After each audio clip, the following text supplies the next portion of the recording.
बिस्मिल्लाहिर्रहमानिर्रहीम। मैं Sabrina Javed MPA, मेरा ज़िला जेलम है।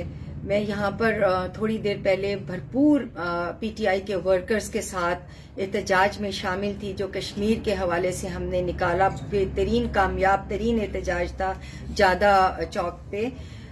लेकिन मैं बड़ी इस वक्त अफसोस के साथ ये बात करूंगी कि हमारा बेइंतहा PTI वर्कर हमारे साथ मौजूद था, लेकिन एडमिनिस्ट्रेशन ने DC साहब की तरफ से हमें बिल्कुल कोई प्रोटेक्शन और कोई फैसिलिटेशन नहीं मिली। तो अब मैं जैसे PTI के वर्कर्स मायूस होकर गए हैं एडमिनिस्ट्रेशन की तरफ से, तो मैं ये कहना चाहती हूँ कि और अपील करना चाहती हूँ कि एडमिनिस्ट्रेशन आइंदा तमाम PTI की जो वर्कर्स की एक्टिविटीज हैं उसका ख्याल रखे, और मैं उम्मीद करती हूँ कि आइंदा इंशाल्लाह ऐसा कोई भी वाकया पेश नहीं आएगा। बहुत शुक्रिया।